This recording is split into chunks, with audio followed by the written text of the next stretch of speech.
عيسى حياته. ما حدث اليوم يعتبر زلزال حقيقي في كرة القدم الإفريقية منذ سنة 1988. 7 عهدات فاز بهم العجوز الكاميروني عيسى حياته. هذا الاسم الذي لم يغادر القارة الإفريقية لحد الآن، ولكنه اليوم سقط سقوطا حرا أمام الملغاشي أحمد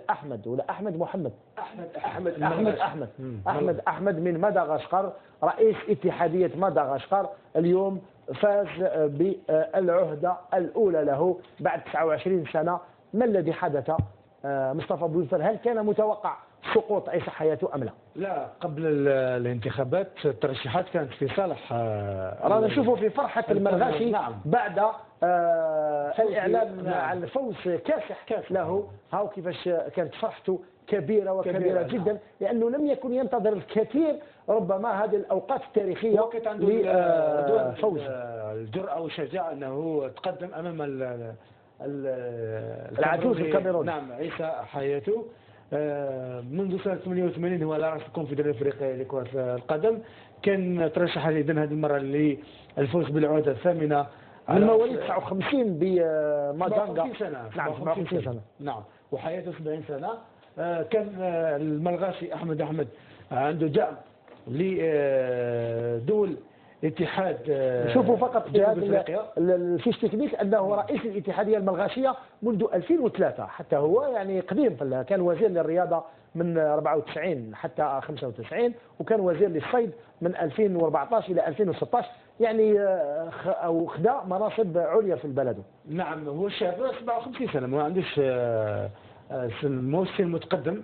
حتى انه قال بان هناك تغييرات كبيره على مستوى الاتحادات الافريقيه بالنسبه للاتحادات المحليه. الا تعتقد بان انفانتينو كان وراء هذا الشيء؟ شوف، انا اعتقد ان العوامل التي اطاحت بعيسى حياته هي قضايا الفساد، حقوق النقل التلفزيوني، نعم. وكذلك دور انفانتينو أرانا تغيير على مستوى افريقيا. واعتقد نقطه التحول هي الاجتماع لرؤساء نشوفه في صورة عيسى حياته وهو يغادر مكان انعقاد الجمعية الانتخابية بأديس أبابا، وهو جد متأثر بما حدث له. لأنه سمعت تصريح قبل الانتخابات اليوم يقول أنا 100% متأكد أنني سأفوز بهذه العهد. إلى 100%. يشي اكسبريمي قال جو سي 1000%. نعم. لو فيتور بريزيدون. ماذا حدث لرضا عباس ليسقط الديناصور الكاميروني؟ أعتقد أنه بعد سقوط الامبراطور الاول اللي هو بلاتير من على راس الاتحاديه الدوليه لكره القدم، فتح المجال للتغيير ولمحاربه الفساد. صحيح ان انفانتينو في العديد من التصريحات تاعو صرح انه ما يميلش الى اي مترشح، لكن في الكولسه كان مع هذا الملغاشي احمد. لو فات كو احمد اعلن انه راح يترشح لرئاسه الكاف ديجا ان كرون با، لانه باش انت تنافس وقف في وجهه، باش انت تنافس شخص اللي عنده جذور في الكونفدرالية الافريقيه لمده 29 سنه، ما اعتقدش انه من الامر السهل، وما اعتقدش انه احمد راح لهذاك السباق من دون انه يتلقى ضمانات. هل تعتقد بانه قد يقوم بثوره في كره القدم الافريقيه؟ هذا ما نتمناه، وهذا ما صرح به قبل الانتخابات وحتى بعد فوزه بالانتخابات، وين قال انه يلتزم التزام باللي ينشأ لجنة الاخلاقيات لمحاربة الفساد وين داخل الاتحاد الافريقي. على نقطتين، قال هو الاستعانة واعطاء رد الاعتبار لنجوم الكرة السمراء السابقين، إعادة الاعتبار لهم، لأن الكثير منهم كانوا في مشاكل مع عيسى حياته. حتى أن صامويل إيتو قبل أيام قال من مصلحة الكرة في إفريقيا أنه عيسى حياته. هل تعتبر محمد خزروني أنه في عهد جديد للاتحادات العالمية بعد بلاتير بلاتيني الآن عيسى حياته؟ هل تعتقد بلي ربما فيه إصلاح جذري للكرة الإفريقية، لأنه ملينا من ما حدث مع عيسى حياته؟ وديك تشوف واحد 29 سنة يرحم والديك خلاص، كان في عمره 44 سنة، اليوم راه في عمره 70 سنة. 70 سنة اليوم ان شاء الله. هذا شفنا لافيش تاعو لاباس به، كان عنده مناصب لاباس بها عليا عليا في البلاد تاعو. اليوم ان شاء الله يكون ان شونجمون، وحنا هضرنا على شونجمون راديكال كما حنا الفيدراليه تاعنا ان شاء الله تكون فيه شونجمون راديكال. ماذا بينا في ثاني في الافريقيه تكون شونجمون راديكال باش علاه باش الفوتبول يتسقم سواء في الافريق سواء في اوروبا سواء في لو موند. هذا ما نتمناه علي بن شيخ. كلمتك على انسحاب او اقصاء وسقوط هذا الزلزال بسقوط عيسى حياته. La FIFA a décidé. تعليقك ديالك لا فيفا ديسيدي. Bien sûr, la FIFA a décidé de changer. La FIFA تبدلت automatiquement la CAF تتبدل تبع la FIFA. فهمني؟ Donc la FIFA avait décidé, les autres nations ils doivent marcher pour voter Ahmed. هكذا قال انفونتينو سي كوم سا كسا. مليحه ولا لا تقدر؟ نو مليحه بيان سور مليحه، مي الفوتبول افريقيا تقول لي راح يتسقم ولا تحبس الفساد، هذه ما نامنش انا ما كروا با. واضح. ما نقدروش نغلقوا ملف عيسى حياته وانتخابات الكاف اليوم دون الاشاره الى سقوط محمد راوراوا من مكتب التنفيذي للكاف بعد خسارته اليوم امام المغربي رئيس الاتحاديه المغربيه لقجع ب 41 صوت مقابل 7 أصوات على ما أعتقد لمحمد راوراوا، وليست 9 أصوات مثل ما يظهر، على ما أعتقد 7 أصوات. المهم أنه فقد ما كانوا في مكتب الكاف. تعليق رضا عباس، هل الجزائر خسرت دعما إفريقيا؟ بطبيعة الحال ما نقدروش نقولوا باللي راوراوا خسر الانتخابات، راح نقولوا اليوم الجزائر خسرت الانتخابات أمام المغرب، هذه أولا. ثانيا المغرب يا رضوان هذه شي طريق امبورطون اللي شهاده للتاريخ وشهاده امام الله.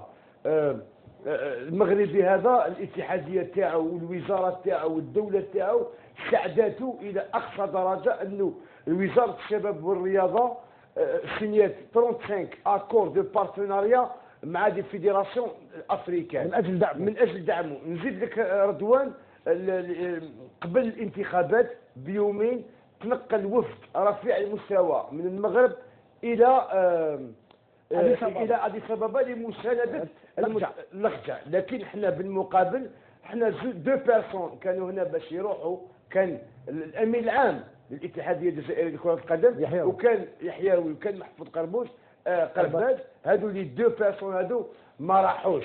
مزيه ربي باش نقول لك كادر برجا هو اللي انتخب.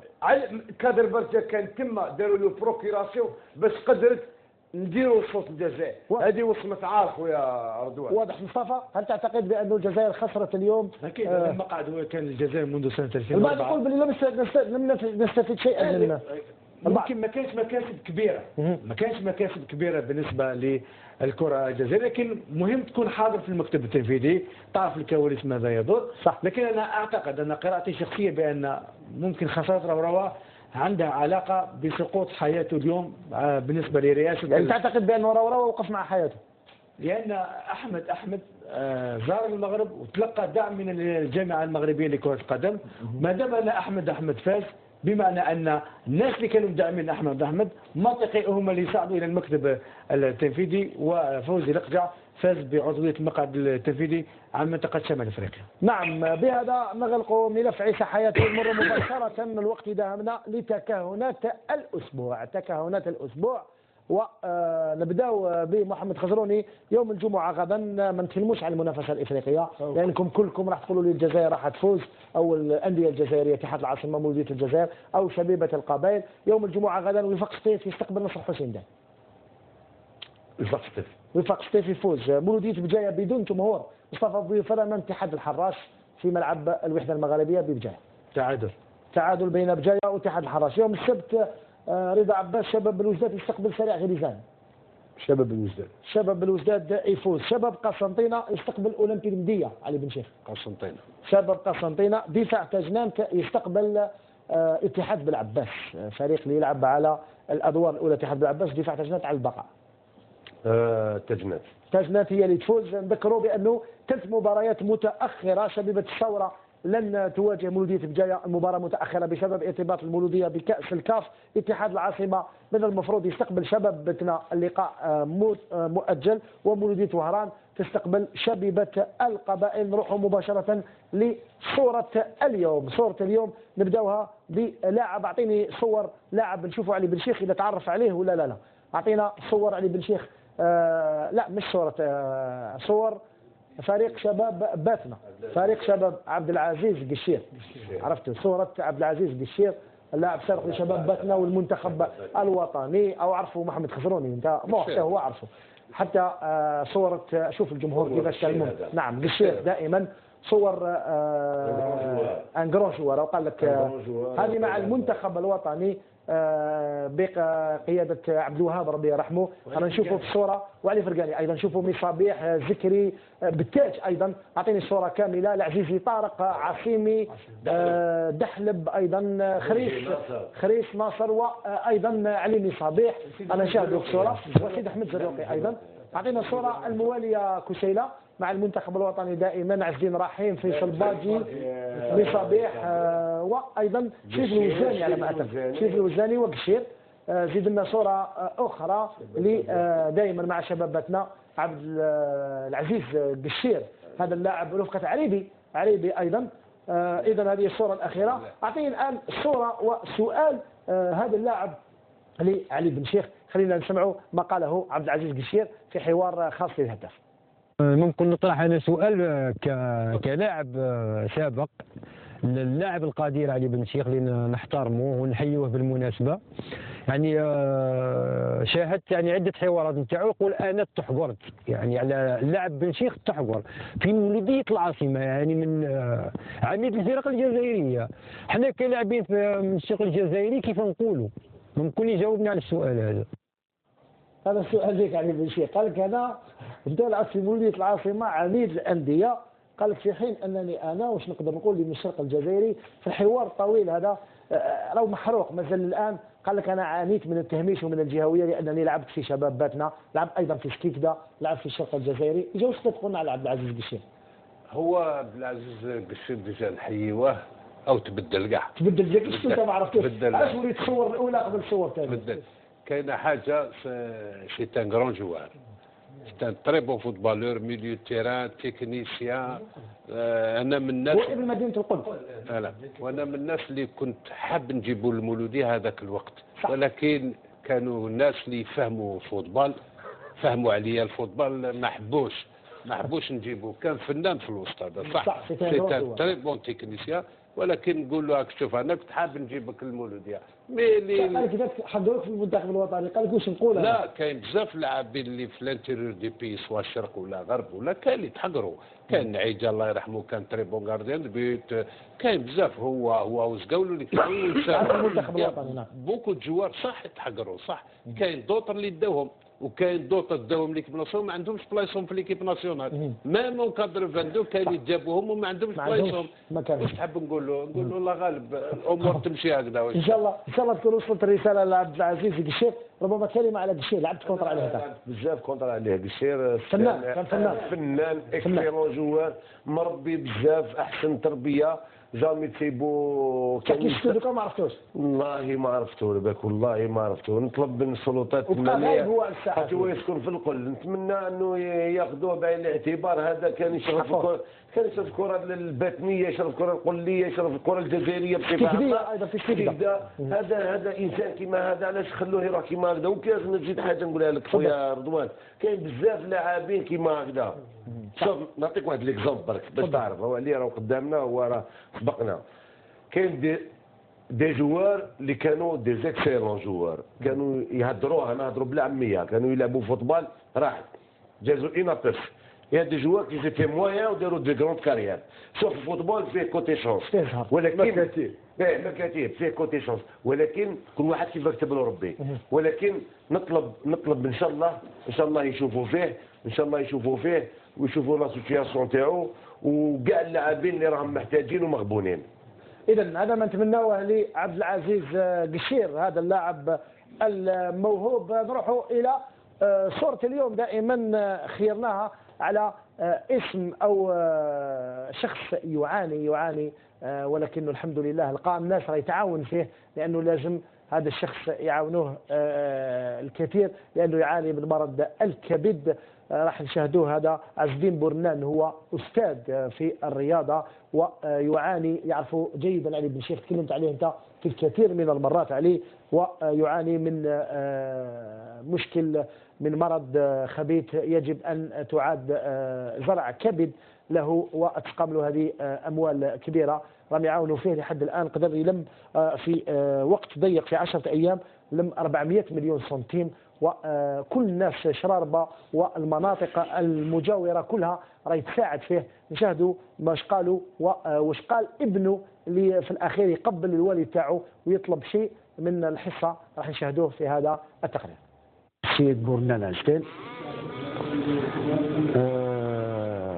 مدرب الثانوية الرياضية الوطنية. عندي مالادي يسموها لا سيروز دو فوا، يعني تعني تشمع الكبدي.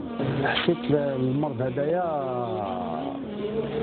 صافي ايماني، الحالة تاعي مستعصية، لازم لها إجراء عملية جراحية يتمثل في زراعة الكبد.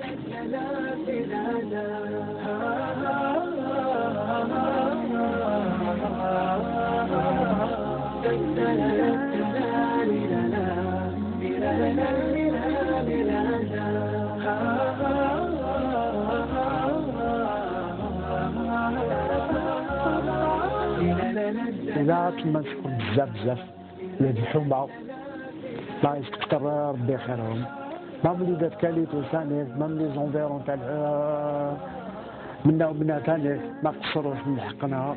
يا خويا لا اله الا الله محمد رسول الله. الشعب الجزائري كي يحب يدير حاجه نقول لك صحيح، كنت نسمع بها جايه من الاخرين مي عشتها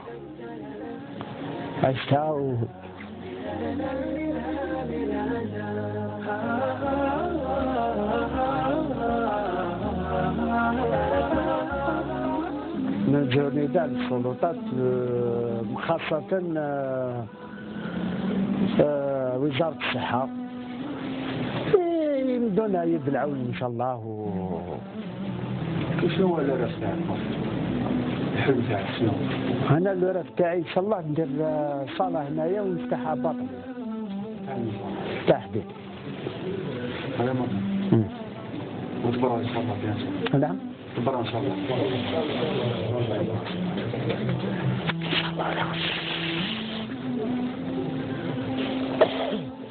صح صح. بابا يخبط لي اسمه اشتري جي الشيخ جي بعد معانا شوف تاعتنوا أما عليه أروح حقه.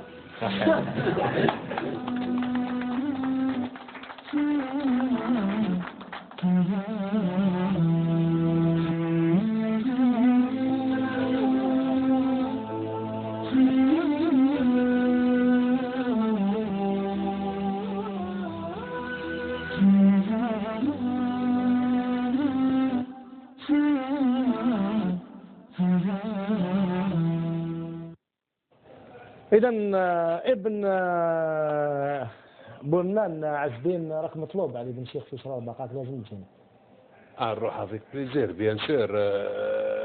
والله العظيم تشوف هكذا سيرتو كي تولد ويبوسوه نبقى نروح وخلاص. ربي ان شاء الله يجيب ساعة الخير. خزروني كلمة.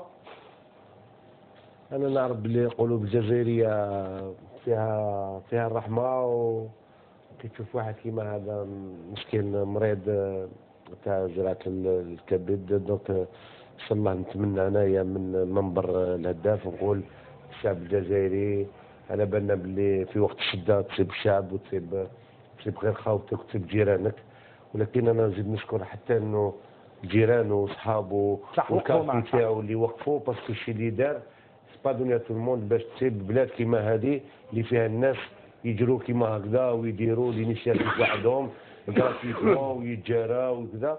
نتمنى الشفاء العاجل لهذا الانسان ان شاء الله، وان شاء الله ربي مام السلطات انهم ثاني تعاون بالشيء اللي تنجم عليه، وان شاء الله نطلب له الشفاء العاجل ان شاء الله.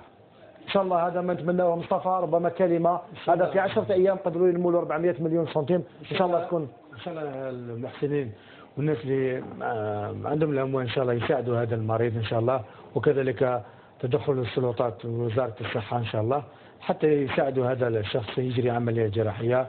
ونتمنى له ان شاء الله كل ان شاء الله نتمنى له الشفاء ان شاء الله لهذا، وننوه بهذا التضامن الكبير من عند سكان مدينه شراربه وكل الناس اللي تضامنوا مع هذا الشخص. نتمنى له ان شاء الله الشفاء ان شاء الله. رضا كلمه. والله شوف ماشي جديد عليا هذا التضامن تاع الشعب الجزائري. انا حكيت لك تاع المحمديه تاع الطفل اسحاق هذاك اللي عاونوه.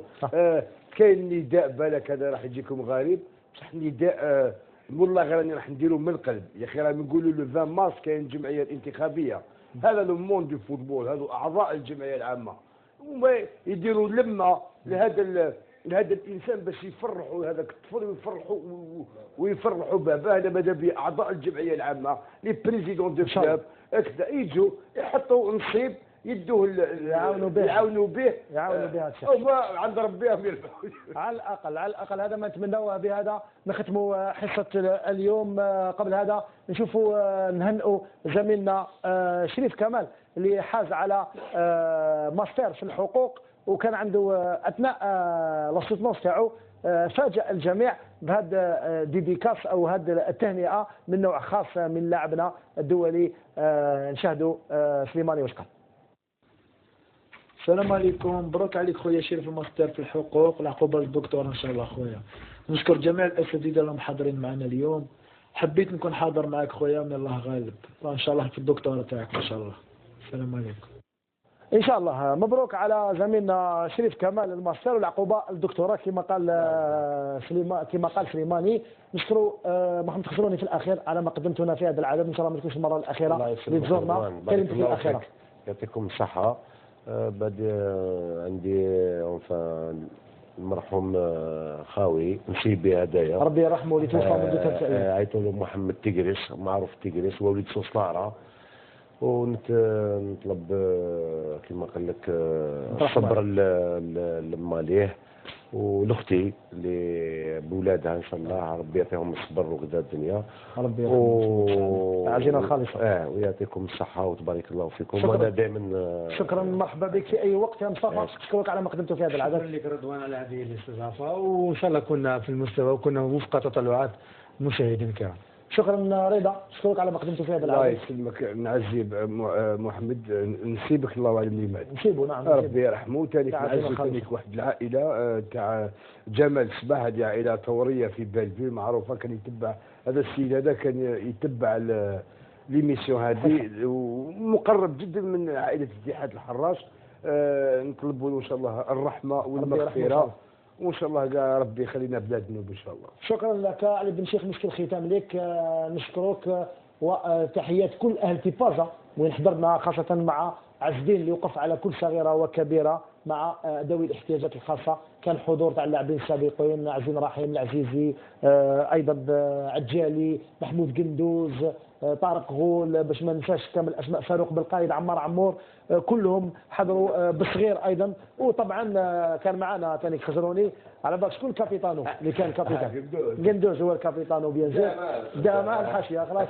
فرحوا كثير الاطفال تما. نشكروا كل اللي كانوا واقفين على هذا الحدث وعلى راسهم عز الدين. ونشكروا ايضا الوزيره مسلم اللي كانت حاضره ايضا واعطوا هدايا بشاز رولونت واي الكثير من الامور لذوي الاحتياجات الخاصه. نشكرهم ونسلموا عليه كثير. هذه امانه قوي. لازم علي بن شيخ ما جاش يجينا المره الجايه ان شاء الله. ان شاء الله. ورحت العام اللي فات. رحت العام اللي فات صح.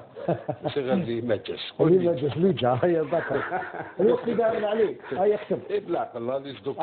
ماشي طويله اليوم. لازم تكون صغيره لان الوقت نشرة الاخبار على الطريق. اسكت شويه باش نافونسي. روح سيدي روح. على كل حال لو يتكلم عليه نسيبو. هذا وليد حومتي في القصبه لا فامي كاوي هذايا. نطلبوا له الرحمه لمحمد ونطلبوا الصبر لاختو لولادو عائله قاعدتك. كاين اسوسياسيون الابتسامه في بني ورتينا اللي راح فيها العام اللي فات. فهمت كيفاش؟ على راسهم شلغم جمال لم يديروا خدمه ما شاء الله نحييهم. كاين لا فامي تاجروني حكيمي صمامو ازيره فريده مارياش تاع بنتهم ومسوزو بلي مارياش تاع بنتهم. خير التهاني واغاني. بيان سور نكملوا الوقت. وكاين بيلازوغي كنزي كامل سني في عمرهم لو بابا ياسين نسلموا عليه. وبيان سور ما نساوش نحييو الشرطه تاع حمام قرقور اللي جست البارح من التماتيك، نحييهم راهم يداوي دراه لازم يدهري. لا خاطرش لاقاوني وداوني وراو لي الطريق، نشكرهم لهم الخدمه ما يديروا مع لي سيتويان، نحييهم. بارك الله فيك علي بن شيخ، وشكرا لمشاهدينا الكرام على بقائكم اوفياء لنا. الى الملتقى والسلام عليكم ورحمه الله تعالى وبركاته.